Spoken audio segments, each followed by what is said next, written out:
Nagpapasalamat po kami in behalf po ng family ni Papa Bokyo, ni Mama, ni Annie, ni JM, ni Uno, ni Jomet. Maraming salamat po sa inyong lahat for being here and to be with us to celebrate the good 62 years of Papa Bokyo.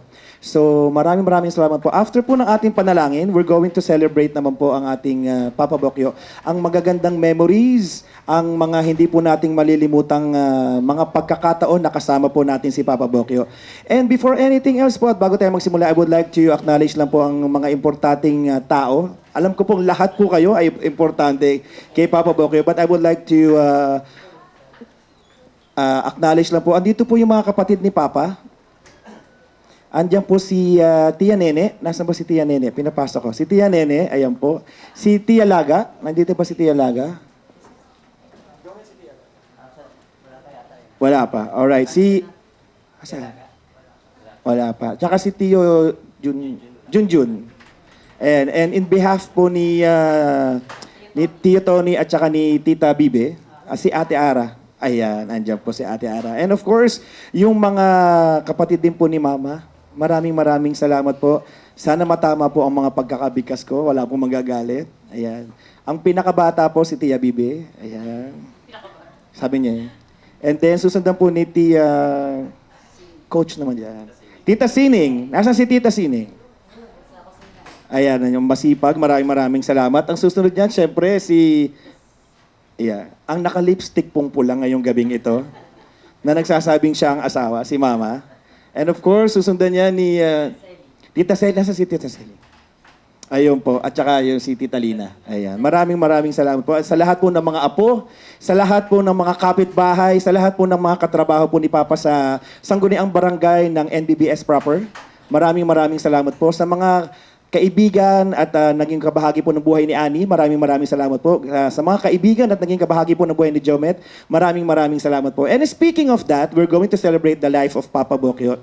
So, tatawag po ako ng mga ilang po mga tao na mahalaga po sa buhay ni Papa Bokyo, naging party po ng kanyang 62 years dito po sa mundo. And nasabihan naman po sila to share something, to say something, mga memories or mga pagkakataon po na hindi natin malilimutan with Papa Bokyo. So si Papa Bokyo po, and for sure, alam naman po ng karamihan dito, na napakahilig po sa mga bata.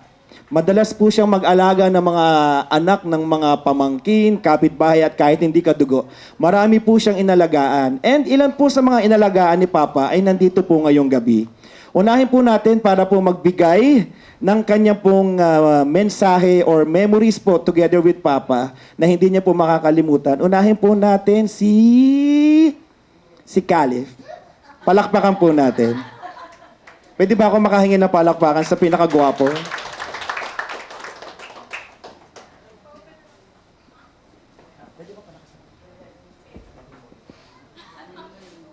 Caliph, anong hindi mo makakalimutan kay Papa?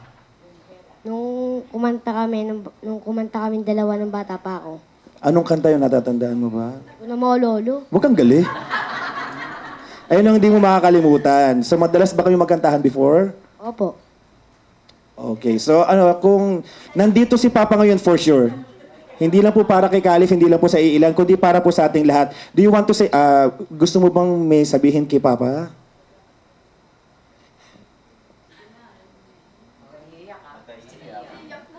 Nakikinig kay Papa o pwede kang humarap kay Papa?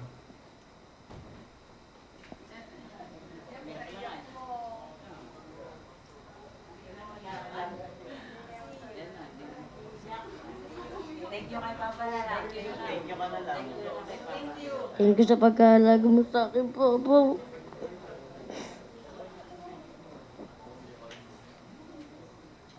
Namimiss mo ba si Papa? Opo. Gusto mo magpakita sa'yo?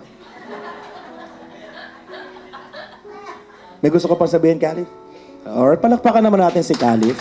Isa po si Caliph sa mga naalagaan ni Papa. Susunod po, I don't know kung nandito na. Nandiyan po si Bem. Wala pa. Susunod. And tawagin natin isa sa mga naging alaga ni Papa. Kadarating, nakita ko. Sana nakasettle na siya. Tawagin natin si Shane to say something about Papa and syempre yung mensahe niya.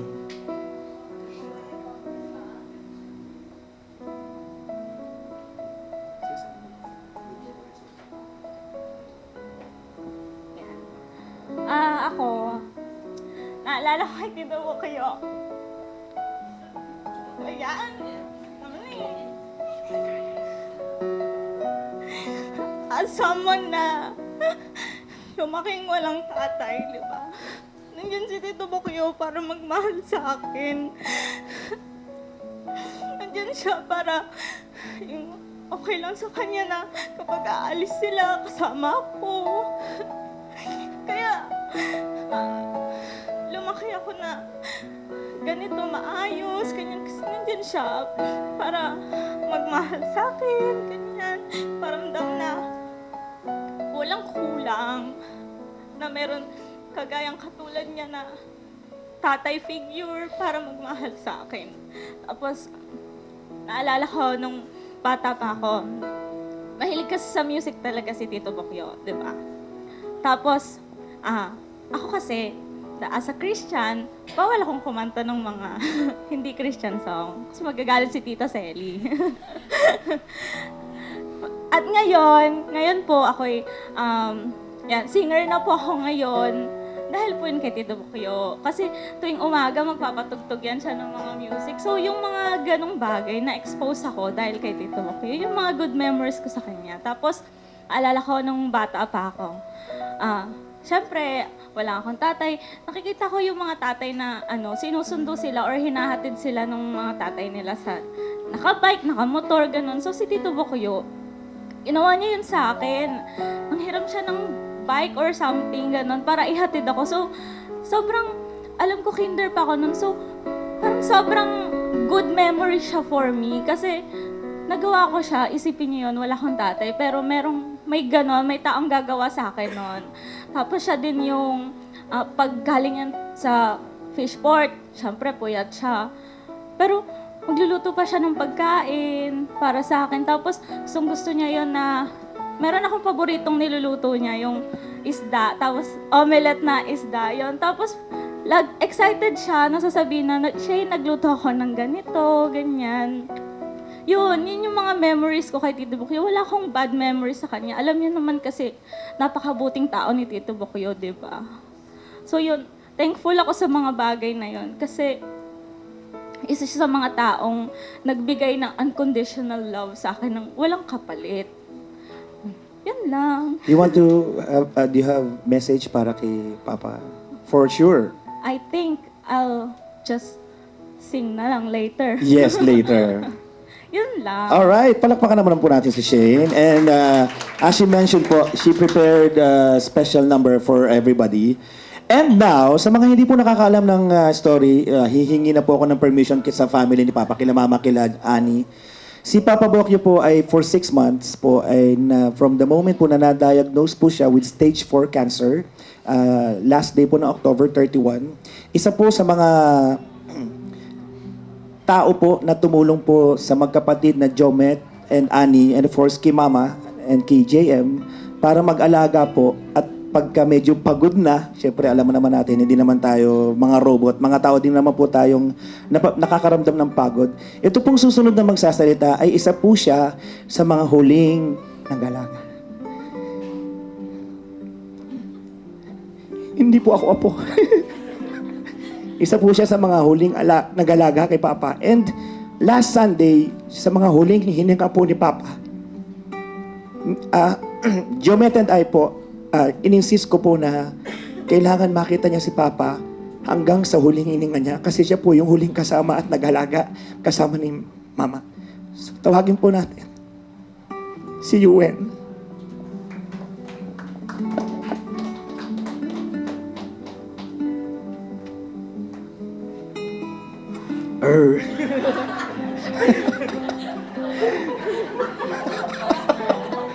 Hindi ka Ayun ba yung bonnet ni Papa, huli niya suot? Ayun po yung bonnet na huling suot ni Papa sa hospital. First and foremost, Oh. I would like to say thank you for everyone na umaten sa burol ni Papa Bukyo. And for those people who didn't know me, ako po yung first apo ni Papa. But, I remember when I was 5 years old po, pag hindi po ako nakakatulog kila Mama Tess and Papa Bukoyo, I always said na Papa Bukoyo, Mama Tess, kasi gusto ko pong laging katabi sila Papa Bukoyo. Ngayon po na wala na si Papa Bukoyo, wala na po ako matatawag na Papa Bukoyo. Tapos po nung mga araw na hindi po ako kumakain, tapos pag may nakita po siyang kumakain ako, na kinakain ko po, binibili niya po agad yun. Kaya lang po makitang kumakain ako. Tapos po nung panahon na dalawa lang po kaming natutulog sa bahay kasi po nasa Qatar po sila Mama Tess, sila tito, tita. Pagkagaling niya po ng Lusong, tapos around 400 lang po yung sahod niya. Tapos yung kalahati po nun, pinapambili niya po ng pagkain ko, ng Jollibee like that.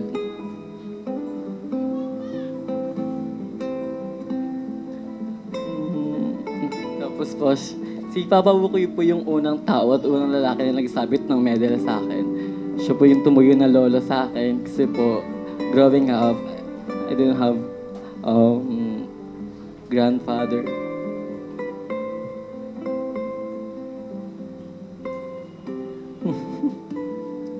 Message mo kay Papa. Sabi ko pa, hintayin mo ko graduate. Sabi ko, wala pa ako mapagmalaki sa inyo. Pero pa, I promise, gagraduate po ako. Yun lang. Mahal na mahal kita. Alright. Thank you so much, Yuen. Maraming salamat po. Dagdag ko lang po sa mga kwento. Tama po, si Papa po ay very selfless. Actually, for the last 5 years po, hindi ko naman po kasi madalas nakakasama si Papa. Madalang lang din po kami pumunta ng Cavite and because si Jomet po is nasa akin na po sa Bataan. So pagka lang po may occasions, dumadalaw po kami or sila po sa Bataan. So nung nangyari po to kay Papa, actually doon pa lang parang doon ko lang na-realize na wala pala ako masyadong memories kay Papa. So ang ginawa ko po nung unang mga oras po ni Papa na nakahimlay po dito, nagtanong po ako kila Jomet, kila Ani, yan sa mga close ko po sa side po ni Jomet, na kung ano po yung mga memories na hindi po nila makakalimutan kay Papa. And isa po yung pagiging selfless niya po, sa lagi po nilang sinasabi na kahit walang-wala sila, alam naman po ninyo ang buhay nila, kahit walang-wala sila, si Papa nakukuha pang tumulong, nakukuha pang mangutang para tumulong, lalo sa mga apo, sa mga kaibigan, basta kahit sino na nakita niya or lumapit para bigyan ng tulong, ginagawa niya sa extent ng makakaya niya, nasukdo lang mangutang at manghiram pa siya sa ibang tao para lang tumulong. So, si Yuen, tama si Yuen. Marami po akong alam na memories with Yuen with Papa. And yun, kaya po, nung time na nung Sunday night po, na alam ko po na parang hindi na po magiging maganda yung sitwasyon or yung kalagayan ni Papa, naisip ko agad si Yuen, kasi si Yuen talaga yung lagi namin, pag walang magbabantay kay Papa at walang available, si Yuen talaga, si Yuen sa Cavite, sa Jose Reyes, si Yuen pag sumasama rin po sa Bataan. So, ayun po ang mga memories po na na-share po nila sa akin. And now, from mga bata na naalagaan, tatawag naman po ako, syempre po, sa side ni Papa, na nakilala ko din po dito lang po. Though hindi po maganda ang way kung paano po kami nagkakilala. Pero I'm so grateful na nakilala ko po yung mga kapatid po ni Papa in person. So I would like to call on, isa rin po, she is the first person po na nakita po si Papa dito. Tawagin po natin si Tia Nene. Tia Nene. Si Tia Nene din po ay siya na ang magkukwento.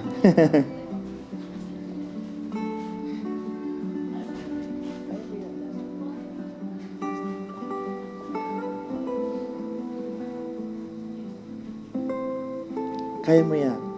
Hinga kang malalim.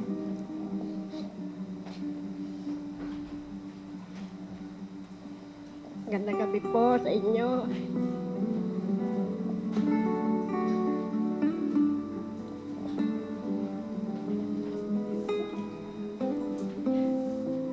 Tia, isang memory lang. na hindi mo makakalimutan sa kay kuya? Ano ko sa kuya ko, yung pag-aalaga ko sa kanya. Mahal kita, kuya. Alam mo yan. Kasi kahit kurot, kahit palo, hindi ko naranasan sa kuya ko yun. Tapos, huling message niya sa akin, sabi niya, hindi na ako nakakatayo. Sabi ko, kuya, kaya mo yan, di ba? Sabi mo nga, lalaban ka, gagaling ka para sa mahal mo sa buhay. Di ba sabi mo yung kuya? Sabi mo pa nga, pupunta ka sa Baguio kasi magbe-birthday ka, di ba? Tapos sabi ko sa'yo, magpa-party pa tayo. Sabi mo, oo lang, oo, gagaling ako, nilalaban ako. Di lang.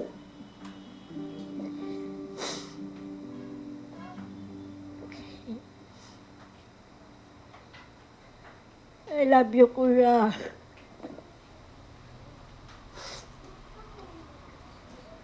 Mahal kita, kuya.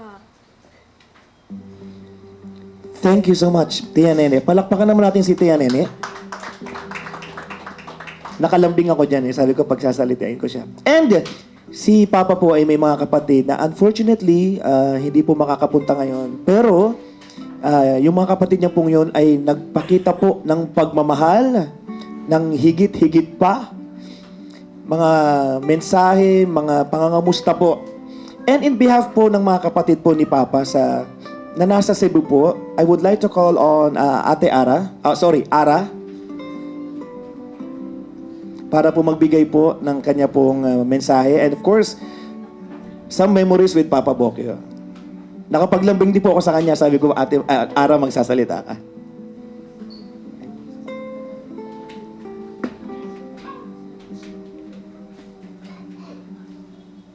Una po sa lahat, gusto ko pong magpasalamat sa lahat po ng mga umattend sa wake ng mahal naming tiyo.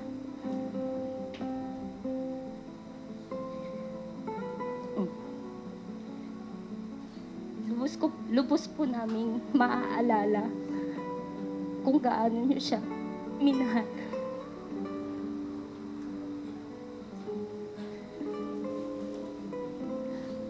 Ang tiyo, sa totoo lang po, sobrang mamimiss ko din ang tiyo.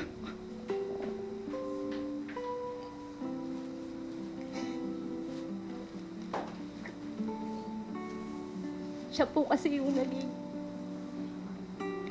pangalamang tatay ko na din dito sa Boulevard.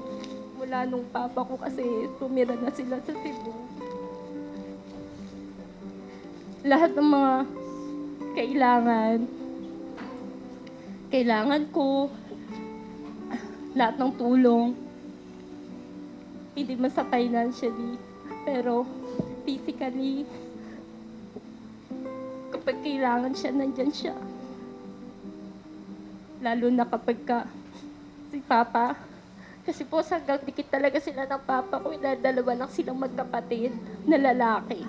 Sobrang close po talaga sila. Nakita ko kung paano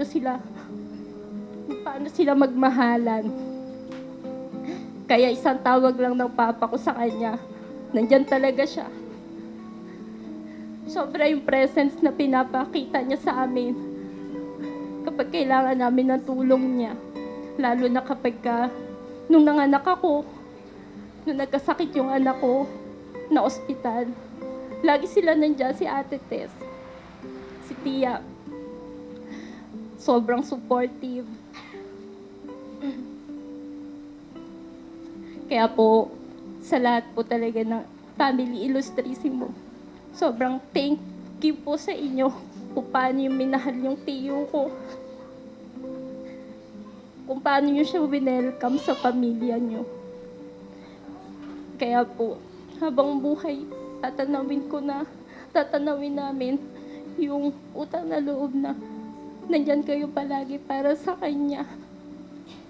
Salamat. Ang message ko nga din sa tiyo ko, kahit nawala na siya, alam ko kung gaano siya mag-aalala para sa papa ko, sa mga kapatid niya. Kaya tiyo, ka mag-alala. Habang nandito ako, susuportahan ko yung mga kapatid mo. Lagi ako nandito para lalo silang mahalin. Kung paano mo rin silang mahalin. Yun lang po. Maraming salamat. Thank you so much, Ate Ara. Ara. Sanay ako. Sorry, Ara. Maraming salamat. Nabanggit po ni Ara na si Papa Bokyo daw po ay tumayong bilang pangalawang ama.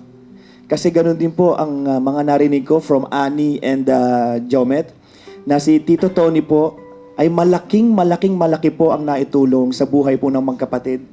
Na naikwento po nila sa akin na dumating po sa point na wala po sila, walang-wala. And para lang po makapag-aral, kakatok sila ng madaling araw kay Tito Tony. And Tito Tony never... Ba't ba ako naiiyak? Di ba ako anak? Hindi po napahiya ang magkapatid. Madaling araw, humihingi ng pambaon. Maraming salamat in behalf ni Jomet and ni Annie. Maraming salamat, Ara. And kay Tito Tony, for sure. Mamaya po, merong video message si Tito Tony at saka si Kuya Kulas. Ayan, nahingaan po namin sila ng mensahe. Alright, so kanina po, earlier po, nakapagbigay ng message si Caliph, si Ewan at saka po si Shane. Now, nandito na po, dumating na po yung isa rin po sa talaga nga namang naging alaga at anak-anakan ni Papa Bokyo. I would like to call on Bem. Palakpakan po natin si Bem Bem.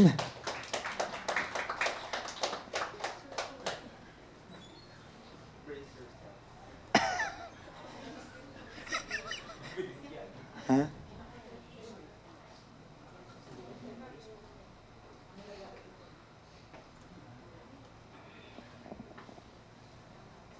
First of all, maraming salamat po sa mga pumunta para po sa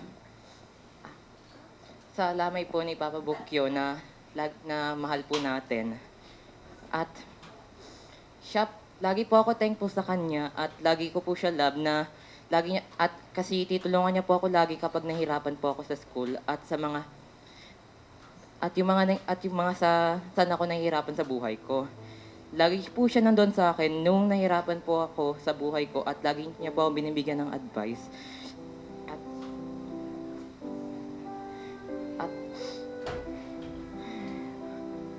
At nung one time po, yung may nakakaaway po ako na bata, na nagalit po sila ng mama ko doon pa sa Sige, ikalat mo yung kahihiyang ginawa.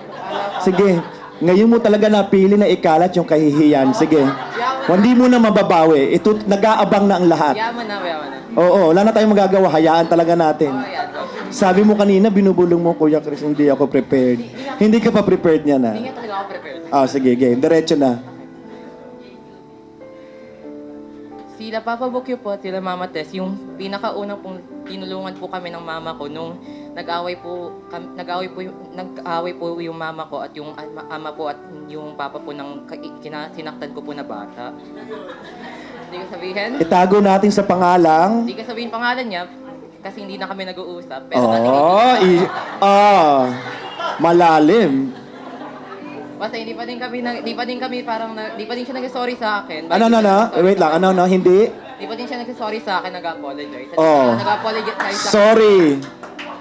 Hindi pa nag-apologize. Okay, ano yan? Actually, meron kaming parang usually inuusap namin ni Papa Bokyo bago siya umano eh. At yung reason doon ay kay Tito Jomet about sa coke yun.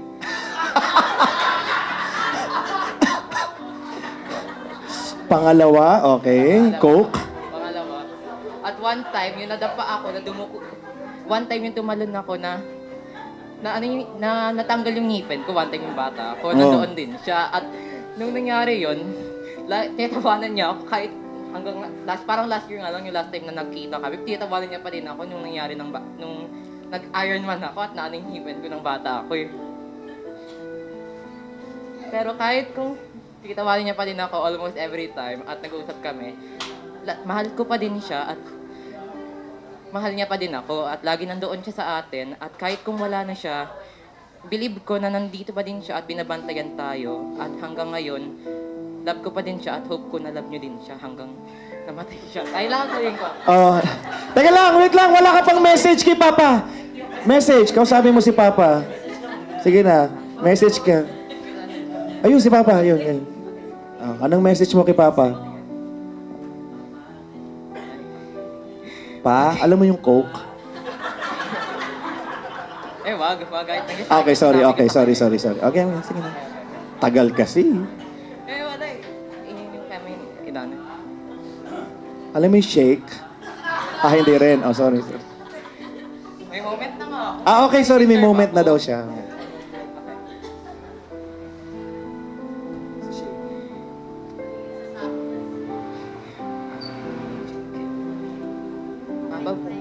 Papa Bukio.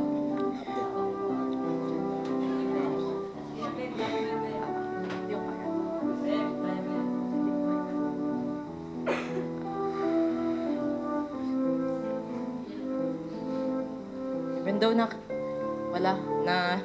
hindi kita nakita this year at hindi ko din na-enjoy yung New Year at yung Christmas last year po ng 2023. Alam ko na lagi ka pa din nandoon sa akin at binabantay mo po ako kahit ngayon na po. At alam ko po na kahit kung mayroon akong ginawa na hindi ko ni-meant o parang hindi talaga mabait sa tao, alam ko na susuportahin mo pa din ako at lagi ka nandoon sa akin.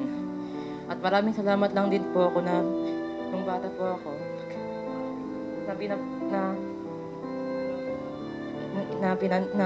binabantay mo po ako at nilalab mo po ako nung bata ako at yung kapatid ko.